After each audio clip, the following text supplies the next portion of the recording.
1232페이지 정도 되겠습니다. 다니엘서 1장 1절부터 16절까지 우리 길지만 한 절씩 읽도록 하겠습니다. 구약 1232페이지 정도 되겠습니다. 다니엘서 1장 1절에서 16절까지입니다. 1절입니다. 유다 왕 여호야김이 다스린 지 3년이 되는 해에 바벨론 왕 느부갓네살이 예루살렘에 이르러 성을 에워쌌더니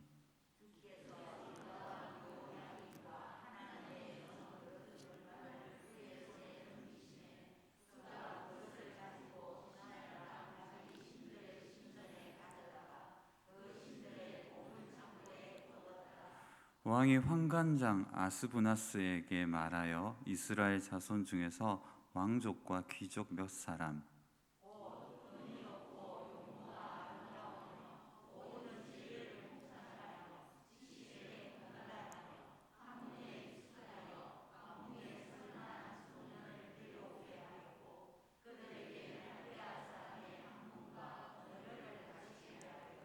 또 왕이 지정하여 그들에게 왕의 음식과 그가 마시는 포도주에서 날마다 쓸 것을 주어 3년을 기르게 하였으니 그 후에 그들은 왕 앞에 서게 될 것이더라.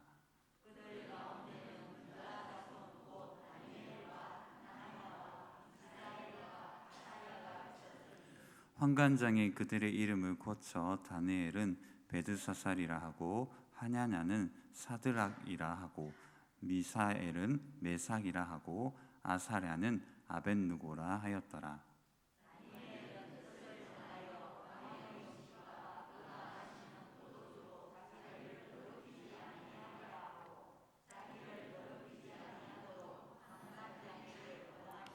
하나님이 다니엘로 하여금 환관장에게 은혜와 긍휼을 얻게 하신지라.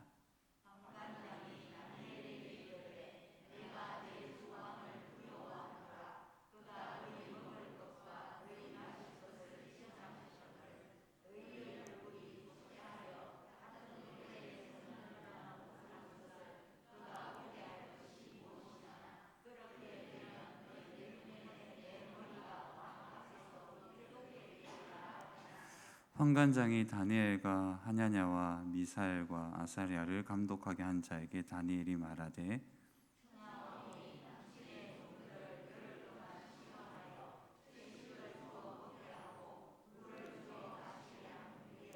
당신 앞에서 우리의 얼굴과 왕의 음식을 먹는 소년들의 얼굴을 비교하여 보아서 당신이 보는 대로 종들에게 행하소서 하매 열흘 후에 그들의 얼굴이 더욱 아름답고 살이 더욱 윤택하여 왕의 음식을 먹는 다른 소년들보다 더 좋아 보인지라. 그리하여 감독하는 자가 그들에게 지정된 음식과 마실 포도주를 제하고 채식을 주니라. 아멘. 기도하겠습니다.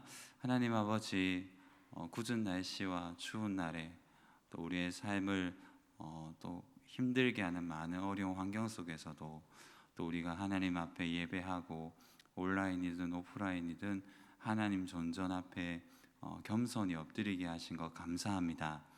우리의 모든 믿음과 우리의 모든 헌신 속에 하나님의 은혜가 깃들어 있음을 고백합니다. 우리가 예배하지만 우리를 예배하게 하신 주의 이름을 찬양하고 오늘 이 시간 우리에게 들려주고자 하시는 주의 말씀이 들려지는 은혜가 있게 하여 주시옵소서. 예수님의 이름으로 간절히 기도드립니다. 할렐루야. 네, 비가 오는 날 또 굳은 날에 수요예배 나오신다고 수고하셨습니다. 우리 앞뒤 좌우로 인사하도록 하겠습니다. 수고하셨습니다. 감사합니다. 고맙습니다. 그 인사를 마치는 분위기인데, 네, 저는 개인적으로 수요 예배가 항상 이런 추억과 기억 속에 깃들어 있는 예배입니다. 요즘은 이렇게 이렇게 수요 예배가 어마어마하게 많이 나오지는 않지만 제가 신앙생활 했던 그 시절만 해도 수요 예배는 당연히 중직자 포함해서 학생들도 예배를 많이 드렸던 기억이 있습니다. 왜냐하면 오고 가고 길 속에서 예배하면서 또 그냥 교회 안에 앉아서 졸더라도 교회 안에 뭔가 앉아 있고 목사님을 보고 성도님들을 보고 하는 그런 것들이 되게 좋았던 기억이 납니다. 그래서 지금도 많이 오셨지만 우리 남부교회가 항상 그 예배에 또 우리 올 한 해 믿음에 대한 우리 주제가 있는데 우리가 예배 속에서 하나님의 귀한 음성을 듣는 여러분들이 되시기를 주님의 이름으로 축복합니다. 네. 넥타이가 뭐 잘못된 거 아니죠? 네네. 웃으시길래. 네. 여러분 다니엘서를 보면 약간 주일학교 생각이 납니다. 너무 많이 주일학교에서 들었기 때문에. 그래서 다니엘 사자굴 이야기나 이 음식을 구별하여서 하나님 앞에 쓰임 받는 이야기는 상당히 들어서 우리에게는 거의 뭐 익숙하다 못해 우리가 설교할 수 있을 만큼, 여러분들도 여기 나와서 설교할 수 있을 만큼 익숙한 본문이기는 합니다. 여러분, 이 다니엘서의 주제 가운데 한 가지 명확한 주제는 여러분들이 알고 가면 좋을 것 같습니다. 여기는 신학적 토론이나 성경 강의하는 시간이 아니기 때문에 앞뒤 좌우를 자르고 중심만 가지고 오늘은 설교하고자 합니다. 여러분, 다니엘서는 포로기에 있는 백성들에게 하나님의 언약을 어김으로 멸망당했지만, 그래서 바벨론의 속국이 되었지만 여전히 온 세상을 통치하시는 하나님이 자신의 백성을 구원하실 뿐만 아니라 자신의 백성들을 구원하는 방식으로 이방인들과 하나님을 거절하고 거부하는 교만한 자들을 징계하는, 그리고 온 우주에 그리고 온 세상을 여전히 다스리고 계시는 하나님을 표현하고 있는 다니엘서이기도 합니다. 역사의 주인이 여전히 역사를 통치하시는 분이, 여전히 온 우주 만물을 통치하시는 분이, 유다는 망했고 그 백성의 신은 망한 것처럼 보이고 바벨론이 어마어마한 지혜와 부관과 능력으로 온 세상을 지배하는 것처럼 보이는 이 독자층에게, 그리고 온 세상에 하나님의 이름은 사라지고 종교적 열심이나 종교의 이름은, 우리 시대도 사실 마찬가지지만 기독교의 힘은 잃어버렸고 윤리와 도덕의 힘뿐만이 아니라 진리의 힘도 잃어버렸고, 이제 곳곳에서 교회는 텅 비어가고 작은 교회는 사라지고 큰 교회는, 중형 교회는 작은 교회가 되고 메가처치, 대형 마트 같은 교회만 사람들이 즐비하는 기현상이 일어나는 이 시대 속에서 사람들은 종교를 점점 떠나고 수많은 난잡한 유혹과 쾌락으로 자신의 인생을 설계하고 있죠. 이 시대, 이 상황 속에서 하나님이란 이름은 사라지고 유다 백성은 포로국이 되었고 속국이 되었고 하나님의 이름은 바루둑과 세상 신 앞에 사라진 것처럼 보입니다. 그런데 다니엘서는 여전히 하나님이 우주 전체를 다스리는 삼위일체 하나님으로 주권적으로 역사하고 있다는 것을 보여주고 있는 내용인 거죠. 그래서 이렇게 표현할 수가 있습니다. 같이 한번 따라해 볼까요? 역사의 주인공이고 통치하시는 살아계신 하나님. 여러분, 오늘 본문에서 1장 2절에 보면 주께서라고 얘기합니다.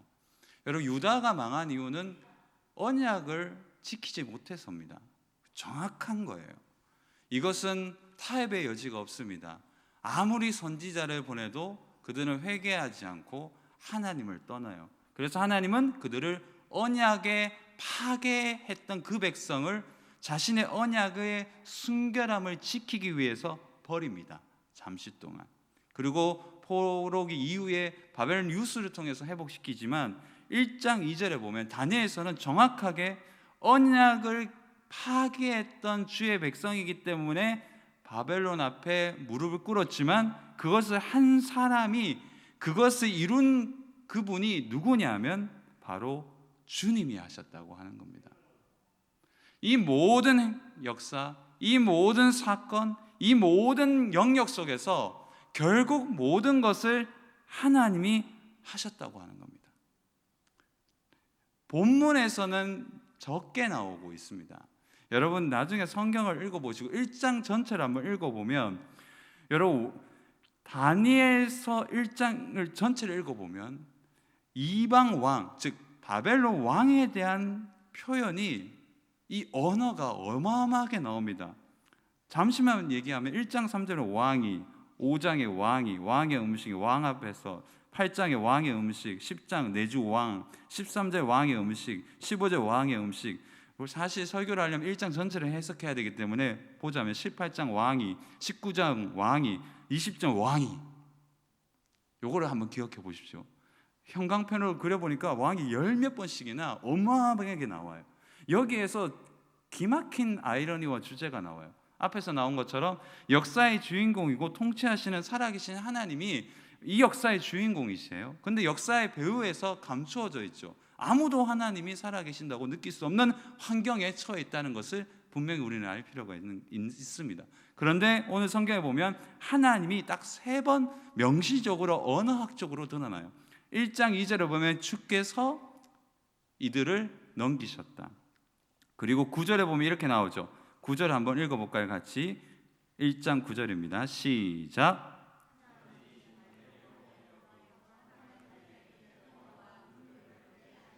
여러분 우리가 잘 기억해야 될 사실인데 이후에 또 설명을 하겠지만, 우리는 다니엘이 결단하고 뜻을 정하여 무엇인가를 했다는 것에 굉장히 포커스를 맞춥니다. 근데 다니엘서 전체는 그렇게 말하지 않아요. 신학적으로 병행구조로 보면 1장과 4장을 매치시켜 보면 하나님은 자신의 주권 속에서 자신의 백성들을 연단하지만, 하나님은 교만한 이 왕을 무릎 꿇이고 짐승으로 만들어버리죠. 여러분 오늘 하나님이 환관장에게 은혜와 긍휼을 베푸신 것이 없었다면 다니엘은 결코 자신의 뜻을 정했을지라도 실행할 수 없는 꿈꾸는 자가 될 수밖에 없었을 겁니다. 하나님이 하신 겁니다. 다니엘 1장은 다니엘이 무엇을 했다는 것에 대한 중심이 아닙니다. 하나님이 하셨습니다. 그리고 본문은 아니지만 17절에 보면 누가 학문과 지혜와 특별한 은사를 주실까요? 같이 한번 따라해 보겠습니다. 하나님이 주세요. 주 안에서 복된 남부교회 성도 여러분, 우리에게 모든 온갖 좋은 것을 주시는 분이 누굴까요? 하나님입니다. 근데 우리는 그 하나님을 섬기고 사랑하는 것에 우리의 삶을 기반 두기보다는 우리의 삶에 원하고 바라는 것에 우리의 삶을 기반을 두고 하나님을 어찌됐건 우리가 원하고 바라는 것으로 끌어당겨서 우리는 우리의 실행하고 싶은 꿈과 소망이 하나님을 통하여 이루어지는 것을 원합니다. 그런데 하나님은 반대를 원하세요. 하나님은 우리의 꿈과 소망을 던져놓고 하나님이 바라시고 원하시는 뜻과 계획을 찾는 인생을 통하여 하나님은 가늠할 수 없는 하나님이 섭리를 통해서 주시고자 하시는 가장 좋은 것들을 주십니다. 그 좋은 것은 우리가 가늠할 수 없는 것이고 꿈꿀 수 없는 것들을 하나님이 주시는 거죠. 새벽에 잠깐 얘기해 드렸는데 여러분들이 잘 알 수도 있는 이 메리 올리버라는 여성 시인은 미국에서 가장 사랑받는 시인입니다. 근데 이 시인의 일생은 어린 시절에 아버지에게 성적으로 유린을 당합니다. 그래서 그는 집에 들어갈 수 없는 가장 큰 상처, 트라우마를 가지고 깊은 숲을 찾아 들어가요. 그래서 그가 평생 살았고 즐겨했던 숲과 강이 질비한 그 자연 속으로 들어가서 치유를 받습니다. 그리고 그는 세상의 아름다움에 대해서 노래합니다. 여러분 메리 올리버는 기독교인이 아닙니다. 하나님을 섬기는 사람이 아닙니다. 그런데 그가 얘기하는 찬가의 핵심은 뭐냐? 내가 이 자연 속에서 온갖 만물을 통해서 살아보니 내 인생의 의미와 가치가 조각처럼 보였지만 신이 만들어 놓은 좋은 조각이다라고 시를 표현을 해요. 하물며 자연을 통해서도 신을 향하여 감사할 수 있다면 우리 인생에서 우리의 모든 조건과 환경 속에서 주어진 많은 감사와 고민과 고통과 아픔과 상처가 하나님 앞에서 조율되고 만들어지지 않는다면 우리가 어떤 식으로 이 평생의 신앙생활을 할 수 있겠습니까? 주 안에서 복된 남부교회 성도 여러분, 철저히 우리는 신앙적이라는 뜻을 다르게 해석해야 됩니다. 철저히 믿음 안에 있다는 뜻은 철저히, 같이 한번 따라해 보겠습니다. 철저히 현실적인 겁니다. 즉 현실적이게 살으라는 뜻은 실제 이 현실 속에서 신앙적이게 살아야 된다는 겁니다. 그 이야기가 다니엘이에요. 여러분 잘 들어보십시오. 우리는 다니엘을 이야기했을 때 그 친구들이 음식을 먹지 않았다는 것에 집중을 합니다. 하지만 정작 제일 중요한 것은 왜 어떤 이유로 그것을 먹지 않았는지에 대해서 우리는 고민할 필요가 있어요. 우리는 왜 고기, 여러 가지 포도주, 우상에게 바쳐진 거기 때문에 여러 해석이 가능합니다. 그 해석이 가능하지만 최근에 우리가 신학적 배경에서는 인정하는 건 그게 주류의 메시지가 아니에요. 음식을 거절했던 이유가 다니엘이 짐승 앞에서 던져졌고 우상의 제물이었기 때문에 사실 그 바벨론 안에 있는 것 자체만으로도 모든 제물과 모든 음식은 다 우상 숭배되어진 음식입니다. 다니엘이 그걸 거부했다는 것은 우상을 거절했다는 게 아니에요. 음식을 거절했다는 것은 음식에 특별한 게 아니란 말이에요. 그 중요성을 우리가 좀 간과해서 우리는 이 핵심적인 다니엘의 마음을 좀 헤아리지 못했던 것 같아요. 저조차. 그런데 여러분 잘 생각해 보십시오. 아르반 카이퍼가 얘기한 대로, 헤르만 바빙크가 얘기한 대로 현실적으로, 이거는 제가 자막을 방송분들이 피곤하시고 안 만들었지만 이건 자막입니다. 자막이 있다고 생각해보고 한번 귀 기울여 보십시오. 헤르만 바빙크가 이런 얘기를 한 적이 있습니다. 현실적으로 배고픈 사람은 자기 앞에 놓인 음식이 어떻게 마련되었는지에 대해 조사하지 않는다. 먼저 살고 난 다음에 생각한다. 삶과 반성 사이에는 큰 차이가 있다. 자, 배가 고픈데 무슨 신앙이 있겠습니까? 맞잖아요. 보릿고개인데 먹을 게 없는데 신앙이 여러분들 나온다고 보십니까? 저는 솔직히 그렇지 않다고 보면 안 되겠죠. 목사이기 때문에. 그러나 솔직히 배고픈 자에게는 헤르만 바빙크의 얘기대로 배고픈 사람에게는 자기 앞에 놓인 음식이 무엇인지 생각할 여유가 없어요. 이 다니엘에게 있어서 이 음식은 우상 숭배 아니냐 이런 문제가 아니에요. 먹을 수도 있죠. 그리고 그 인생 자체에서 그가 가진 가장 중요한 또 하나의 좀 아이러니한 것이 뭐냐 하면, 저는 사실 이 본문을 읽으면서 제가 2019년도에 묵상했던 글을 읽어보니까 제가 굉장히 좀 공격적으로 썼더라고요. 저는 되게 좀 고민이 되고 좀 이렇게 약간 반가 감정이 있었습니다. 여러분 3절과 4절에 보면 이 바벨론 왕이 유명한, 우리가 잘 아는 대로 포로기에서 끌려온 많은 백성들은 별 볼 일 없는 사람들은 다 놓아두고 괜찮은 사람들만 바벨론 사람들이 다 끌고 갔거든요. 그 중에서도 가장 왕족, 지혜가 특출나고 특별하고 보기에도 대단한 것 같은 어린아이들 10대 소년들을 데리고 와서 그들을 키워서 쉽게 말해서 융화 정책을 펼쳐가지고 자신의 모든 바벨론의 학문과 여러 가지를 배우게 해서 그 백성을 통치하게 하는 배신자를 만드는 교육이라고 볼 수 있거든요. 그런데 저는 이 본문이 되게 좀 그렇게 들렸습니다. 어린 시절 2019년도에는 묵상하면 그래 보니까, 야, 하나님 너무하시네. 이런 포로기에 쓰시는 분도 특별한 사람만 쓰시는구나, 왕족만 쓰시는구나, 지혜자만 쓰시는구나, 별 볼 일 없는 사람들은 농사만 짓고 하나님이 역사 가운데 크게 쓰시지 않는구나, 이런 생각을 했어요.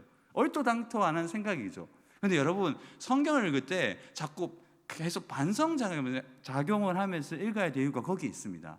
왜냐하면 성경은 우리에게 이야기가 되어야 합니다. 사자로에 들어가는 의미가 여러분들에게 뭐가 있습니까? 음식을 거절했던 것이 여러분들에게 무슨 의미가 있을까요? 오늘 이 시간 여러분들이 예배 드리는데 설교를 듣는데 의미 없이 메시지가 궁금하되지 않고 졸음에 이길 수 없는 메시지가 된다는 것, 그거 사실 슬픈 이야기잖아요.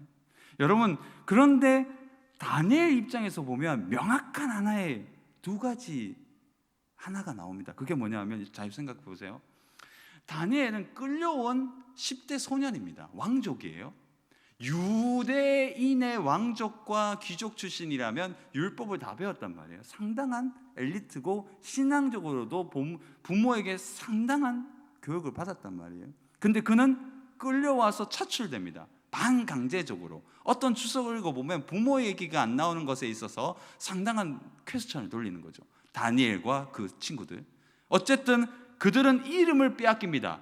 하나님이 주신 이름, 그리고 그 부모가 준 이름을 창시 계명처럼 잘 생각해보세요. 이름을 빼앗겨요. 다니엘의 이름을 빼앗기고 그 이방 왕, 자기가 그토록 싫어하는 우상의 이름이 자기에게 쓰여집니다. 그걸 거절할 수 없었어요. 거절할 수가 없기 때문에. 다니엘이 힘이 없으니까. 또한 뿌리 깊은 유대임에도 불구하고 자신의 원수의 나라에 충성을 다해야 돼요. 바벨론이 잘 되기 위해서 살아야 된다는 말입니다. 여러분 고민해 본 적 없으시죠? 다니엘이 여러분들 높은 곳에 올라갔지만 결국 자신의 원수의 나라를 위해서 일하는 사람이에요. 일본을 위해서 일하는 사람이 된다는 말이에요. 사실 넌센스 아닙니까? 이거를 거절 못해요. 다니엘은. 왜냐? 죽으니까. 협박했겠죠. 거절했다는 사람이 없어요. 거절했다는 표현이 없어요. 또 하나, 철저히 정체성을 잃어버려야 했어요. 유대인으로는 도저히 못 살아요. 물론 마지막 유대인으로서의 정체성 하나를 가지고 있었죠. 그게 뭘까요? 기도. 그것 때문에 죽을 뻔했잖아요. 평생 숨어 지내었어요. 기도 외에는 다른 것들은 다 철저히 정체성을 잃어버려야 됐어요. 그런 다니엘이 굳이 그곳에 가고 싶었을까요? 가고 싶지 않았을까요? 안 가고 싶었겠죠. 차출된 것뿐입니다. 여러분 여기에서 우리의 적용점이 하나 나와요. 여러분들과 저는 그런 굉장히 고민하지 않지만 우리는 우리의 좋은 조건도 있잖아요. 대대손손 믿음의 가정, 내가 장로와 목사와 재정이 있고 능력이 있고 내가 가지고 있는 거느리고 있는 힘으로 이 교회에서 이만한 영향을 끼치고 있을 수 있다. 이런 특권의식이 있을 수 있거든요. 장점이죠. 좋은 겁니다. 여러분들의 은사는 사라지잖아요. 근데 여러분들의 은사는 나쁜 길로 빠질 수도 있습니다. 여러분들의 좋은 조건이 어쩌면 가장 위험한 조건이 될 수도 있어요. 신앙의 눈으로 보자면 여러분들이 가장 잘난 척 할 수 있는 그것이 빈들로 가고 하나님이 이끄시는 거대한 역사 가운데 빠져들 때 우리가 도저히 헤어나올 수 없는 그 순간에 여러분들의 장점은 가장 위험한 조건이 될 수 있는 거예요. 그래서 성경적으로 봤을 때 우리의 모든 장점은 하나님이 보실 때에는 장점이지 않아요. 성경적인 관점에서 봤을 때 하나님이 주시는 것이 우리의 장점입니다. 다니엘은 배신자, 끌려갔고 이름 빼앗기고 충성해야 되고 그가 할 수 있는 마지막 결단이 뭐냐 하면 음식을 거절하는 겁니다. 그가 할 수 있는 가장 최선의 방식이에요. 어쩌면 가장 최악의 방법, 가장 낮은 방법이에요. 어쩌면 그래요. 더 거절할 수도 있어야 되는데 다니엘은 더 거절할 수 없었어요. 그러나 여기서 중요한 핵심이 있습니다. 그가 자신이 할 수 있는 가장 최선의 방식 그리고 가장 유일한 방식으로 하나님 앞에 결단했을 때 하나님은 그 최선을 유일한 방식을 하나님은 선으로 갚아주시는 겁니다. 할렐루야. 우리가 이 현실 속에서 있잖아요. 신앙생활을 하면서 누구보다 대단하지 않아도 올해 헌금을 100원 더 하고 올해 헌신을 조금 더 하고 긍휼의 사역을 조금 더 하고 대단한 것 같지 않지만 말조심하고 신앙 속에서 여전히 분투하고 쓰러지지만 어제와 오늘이 다른 것처럼 계속해서 반복해서 인격의 됨됨이를 고쳐나가는 할 수 있는 한 최선의 방식으로 오늘 이 현실 속에서 다니엘이 거절했던 유혹과 쾌락을 거절하는 방식으로 산다면 하나님은 그 세상에 저항하고 최선을 다하는 하나님을 발견하는 그 저항의 삶을 통해서 하나님은 은혜를 베푸시는 겁니다. 여러분들에게 대단한 것을 원하는 것이 아닙니다. 천천히 그렇지만 반듯하게. 천천히, 그렇지만 반듯하게. 유일한 방식, 할 수 있는 최선의 방식이었어요. 그래서 다니엘은 음식을 거절하죠. 다니엘이 여러분들이 8절에 보면 뜻을 정하여 왕의 음식과 그 마시는 포도주로, 여기에서 중요한 구절이 있습니다. 뭐라고 표현하는가 하면 자기를 더럽히지 아니하리라 하고 자기를 더럽히지 아니하도록. 이거 원어를 읽어보면, 해석해보면 뜻이 이렇습니다. 이 더럽히지 않도록 결단해. 이 더럽힌다는 것이 더러움을 당한다는 뜻이에요. 더럽힘을 당한다는 뜻이에요.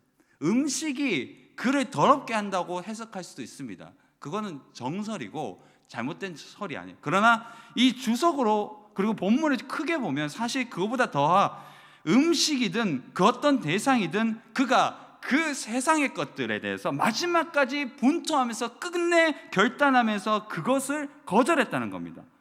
이것은 음식의 문제가 아니에요. 어떤 것이든, 그것이 음식이든 여러분들에게 적용하고 저에게 적용하자면, 우리가 세상을 살아가면서 신앙으로, 믿음으로, 양심적으로 나를 더럽히는 것, 죄로 물들게 하는 것, 하나님이 싫어하시는 것들을 지속적으로 반복할 수 있어요. 양심의 화인을 맞아가지고 합리화할 수 있죠. 그러나 끝끝내 하나님의 마지막 마지노선으로 그것을 버리라고 하고 그것을 하지 말라고 하는 마지노선이 있단 말이에요. 마지막까지 추락할 수 없는 날개가, 추락할 수 없는 데까지 추락할 수 있죠. 그러나 마지막 베이스라는 게 있어요. 다니엘에게는 이 음식이었단 말입니다. 마지막까지 이거는 한번 해보고 싶었다는 거죠. 그리고 그것을 거절해요. 왜냐? 그는 죄에 물드는 것이라고 그것을 생각했기 때문에. 그래서 그는 의지와 결단으로 자신을 구별합니다. 그리고 그 구별을 통해서 하나님은 역사하시죠. 우리 9절을 한번 읽도록 하겠습니다. 우리 8절과 9절을 한번 읽어볼까요? 8절과 9절입니다. 시작.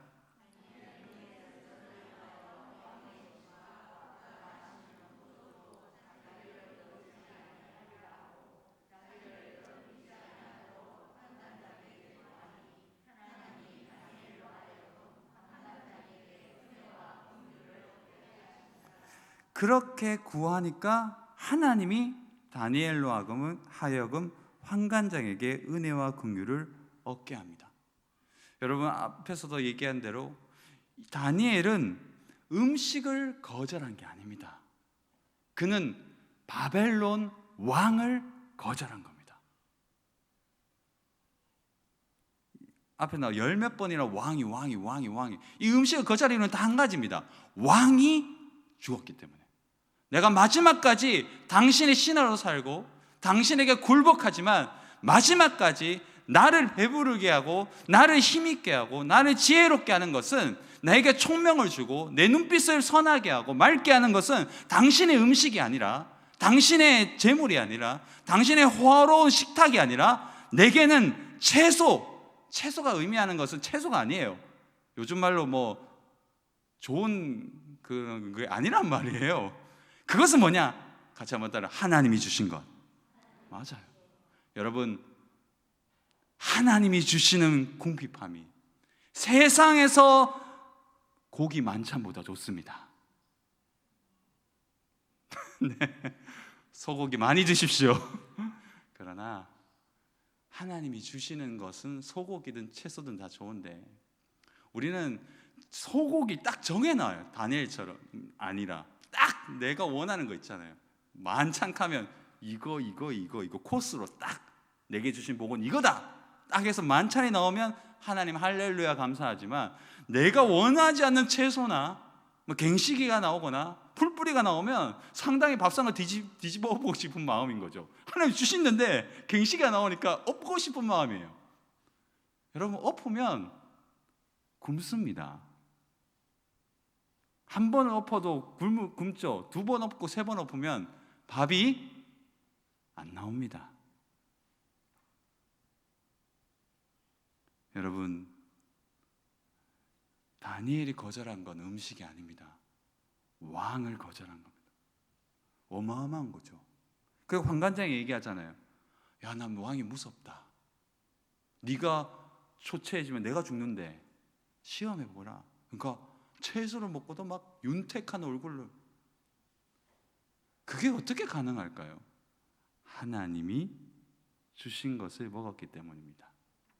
두 번째, 여러분들이 적용할 수 있죠. 하나님이 주시는 것이 여러분들에게 배부른 것이 되는 겁니다. 이거를 여러분들은 세상 것을 배부른다고 생각하면 안 돼요. 여러분 혹시 가난합니까? 배부른 겁니다. 하나님이 주신 거라면. 여러분 여전히 상처에 얼룩지고 고통스러워합니까? 이겨내고자 몸부림친다면, 분투한다면 여러분들은 지금 배부른 겁니다. 여전히 해결되지 못한 사건과 실타래처럼 얽힌 인생 가운데 높이 올려진 날개 없는 새가 되어서 상처받았습니까? 만약 그럼에도 불구하고 하나님께 감사하고 하나님을 찾고 있다면 여러분들은 채소를 먹고 있는 겁니다. 그러나 만약 여러분들이 하나님을 거절하고 이 왕 앞에 계속 조아리고 복종하면 여러분은 끝내 받을 수 있는 유일한 복인 하나님이 주신 지혜와 아름다운 꿈과 꿈을 품는 자는 될 수 없습니다. 그 증거가 뭔지 아세요? 다니엘이 마지막까지 왕을 거절했죠. 기도를 포기하지 않았잖아요. 여러분 이 시대 왕은 자본입니다. 이 시대 만몬은 우리를 공격합니다. 좀 죄송한 표현이지만 교회 안에서도 자본은 하나님보다 높이 올라간 것처럼 보이는 적이 있을 수 있습니다. 교회도 세상과 똑같다는 시니컬한 비판을 받는 것을 우리는 겸허하게 생각해야 됩니다. 그러나 우리 주 하나님이 교회의 왕이십니다. 여러분들의 인생에서 여전히 지금도 우리 주님이 왕이십니다. 여러분 세상의 왕이 아니라 하나님을 왕으로 섬기시기를 주님의 이름으로 축복합니다. 그래서 이 다니엘은 구별하고 거룩함으로 그 세상 속에서 빛나는 존재가 되죠. 그래서 이 거룩이라는 단어와 구별의 의미를 저는 다르게 표현하고 싶습니다. 이렇게 표현하고 싶어요. 다니엘은 왕의 명령을 부르심을 거절할 수는 없었고, 이름 바꾸는 것은 거절할 수 없었고, 다 거절할 수 없었는데 한 가지는 거절했어요. 마지막까지 거절했어요. 그리고 은혜를 받고 그를 거룩한 존재로서 마지막은 지켜나갔죠. 그렇게 가능할 수 있었던 것은 뭐냐 하면 그가 지속적인 사랑의 헌신, 즉 하나님과 동행했기 때문입니다. 그 증거가 뭔지 아세요? 다니엘의 기도입니다. 기도로 모든 만사가 풀린다는 뜻은 기도하라는 뜻이 아닙니다. 지속적인 사랑의 헌신으로 하나님과 동행하라는 뜻입니다. 거룩을 저는 다르게 표현합니다. 거룩은 엘리엔 로스의 고백대로 지속적인 사랑으로 이어진 관계 속에서 서로가 서로를 헌신하면서 동행할 때 주어지는 자연스러운 구별입니다. 사랑하면 자연스럽게 구별됩니다. 안 가고 싶거든요. 안 하고 싶거든요. 내가 사랑하는 자와 함께 하고 싶거든요. 점점 더 사랑하는 자와 입닫고 싶거든요. 그리고 점점 더 사랑하지 않는 자가 사랑하는 자가 좋아하지 않는 것을 하고 싶지 않거든요. 그게 거룩입니다. 다니엘은 거룩한 사람입니다. 다니엘은 거룩한 동행을 한 사람입니다. 다니엘은 그래서 사자굴에서도 하나님께 살리심을 받았습니다. 왜냐? 다니엘은 언제나 다니엘이었기 때문입니다. 요셉은 감옥 속에서도 요셉이었고 총리가 되어서도 요셉이었습니다. 감옥에 끌려 나와서 총리가 되지 않았을지라도 요셉은 요셉입니다. 다니엘은 사자굴 속에 들어가서 살아남지 않을지라도 다니엘은 다니엘입니다. 다니엘은 이것을 거절해서 왕 앞에 수많은 고문을 당했을지라도 다니엘은 다니엘입니다. 결과로 다니엘을 말해서가 해서는 안 돼요. 다니엘은 다니엘입니다. 우리가 마땅히 누릴 수 있는 것들을 거절해야 됩니다. 실천사항으로 우리는 우리의 것을 우리가 누리는 것에 대해서 아무런 죄책감이 없습니다. 내 자본, 내 시간, 내 능력으로 했던 것, 얄팍하게 가지고 있는 작은 것을 나누면서 다 했다는 그 너저분한 생각들이 우리를 피폐하게 만듭니다. 헌신은 몸과 마음의 부담감으로 열렬히 고민하다가 주어지는 헌신만이 하나님이 쓰시는 사랑하는 헌신입니다. 헌신은 내가 할 수 있는 영역 속에서 걷다 조벗고 떨어져라라는 것이 헌신이 아닙니다. 헌신은 마땅히 할 수 없는 것을 하나님께 분투하고, 다니엘처럼 눈물과 고민과 고통으로 이것을 어떻게 해야 될까 하면서 번민 속에서 저항하는 겁니다. 나에게 저항하고 세상에 저항하고 하나님이 나에게 명령하신 것들을 이루기 위해서 내 자신을 굴복시키는 그 저항의 깊은 밤에서 태어나는 완숙하고 온전한 나의 드림, 그것만이 여러분들을 다니엘 되게 할 겁니다.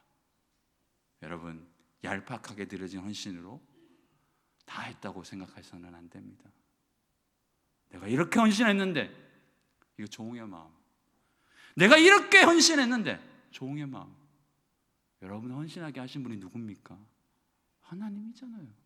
여러분들이 타고 있는 차, 여러분들이 살고 있는 집, 여러분들의 건강한 자녀, 나의 건강, 이 모든 것 하나님이 주셨습니다. 왕은 여러분들이 아닙니다. 왕은 하나님입니다. 얄팍한 헌신을 버리고 무겁고 진중하고 눈부신 헌신으로 여러분들의 인생을 다니엘 되게 하는 그 하나님을 만나시기를 주님의 이름으로 축복합니다. 하나님 아버지, 우리는 다니엘보다 더욱 무서운 시대에 살고 있습니다. 얼마나 자본이 우리를 괴물처럼 잡아먹고 있는지, 신앙이고 뭐고 다 던져버리고 돈을 쫓는 많은 사람들이 세상에 있는 게 아니라 교회 안에서도 있습니다. 얼마나 우리가 가지고 있는 이 능력으로 사람을 무시했는지, 또 얼마나 우리가 내 자랑이 심했는지. 하나님이 왕이 되기보다 내가 왕이 된 적 많았고, 헌신의 깊이는 없고 헌신의 종이 조각만 있었던 저 자신을 먼저 회개하게 됩니다. 하나님, 다시는 종으로 사역하지 않고 다시는 종의 머니가 아닌 당신을 왕으로 섬기는 아들로서 살게 하여 주옵소서. 그래서 다니엘처럼 큰 복 받게 하여 주옵소서. 예수님의 이름으로 간절히 기도드립니다. 아멘. 우리 광고 하나 드리도록 하겠습니다. 우리 필리핀 단기 선교가 은혜 가운데 잘 이루어지고 있습니다. 사진으로 보시겠지만 우리 빤당 교회는 밀림 속에 있어가지고 지금 밀림 인터넷이 안 된답니다. 그래서 사진 한 장으로 이제 건강하게 다 사역을 정말 아름답게 하고 계시고 큰 은혜 가운데 있다고 합니다. 그리고 학교 사역을 이제 공연 사역이 다음 사진에 있는데요. 공연 이제 한복 춤추고 문화 공연과 또 복음 제시 여러 가지 사역을 감당하고 있는데 잠시 동안 나와서 카톡으로 사진을 보여주셨고 다시 밀림으로 가셔서 내일까지 아마 그 사역을 하고 이 다음에 나와서 이제 여러 가지 또 사역을 감당하게 될 건데요. 여러분 성령 안에서 함께 기도해서 목사님이야 모든 교육자들 우리 다음 세대 아이들이 큰 은혜를 받고 새로운 세상을 경험하는 놀라운 세대가 되도록 계속해서 중보 기도해 주시기를 바랍니다.